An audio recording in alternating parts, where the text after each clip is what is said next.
Alright, so a bit of a status update on what's been going on. Today I went ahead and worked on the other head, and I replaced all the valve springs there. Pretty easy. This one was very straightforward. The reason why I didn't even attempt to record a process is because it's so messy of a process. I mean, my hands are constantly greasy from all the lubrication that you have to put on everything. So I just decided, you know what, I'm just going to show them what happened afterwards. You guys have seen one of the valve spring installs, so might as well, I mean, it's the same process for everything else. But just going to walk you through everything so far. Just starting from, I guess, this corner.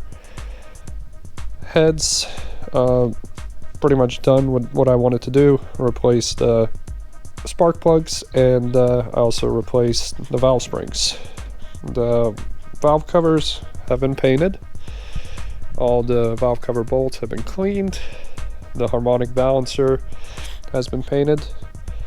The exhaust itself has been painted to that matte black finish, and the timing chain cover has been painted silver. So after what it gets to, looks pretty good. I'm not going to touch it anymore. So I'm just going to install it after I replace that front engine seal. The alternator itself, I think I'm going to end up replacing, and this is why. I don't know if you guys can hear this, but especially when you hold on to it and you spin this, it feels like something's vibrating inside. So, you know, it's another 150 bucks, which I really didn't want to spend, but I'm just gonna go ahead and get it replaced.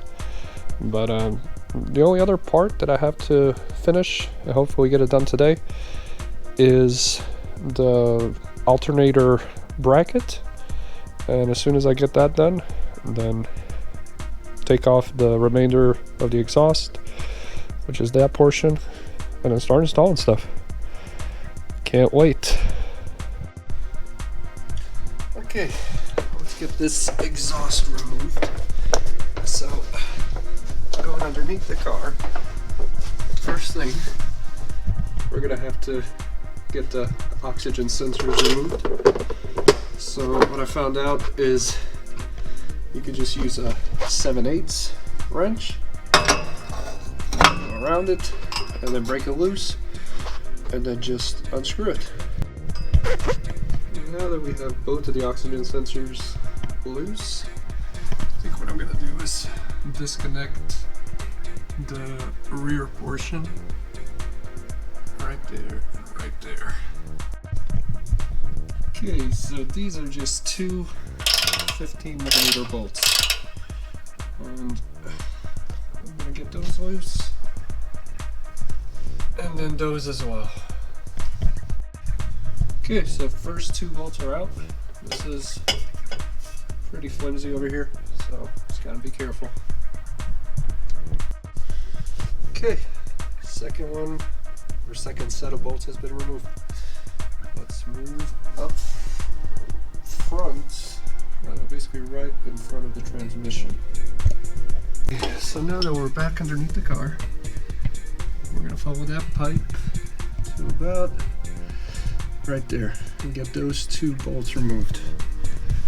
That's about a couple of feet back from where the oxygen sensors are, right at the split. Okay, so I went ahead and removed both of those bolts, and as you can see, the exhaust is pretty loose, so I just put something to hold it underneath there, and they're just my my stands. So now we're going to be going up towards the front, but these right here, just for reference, they're 13mm bolts.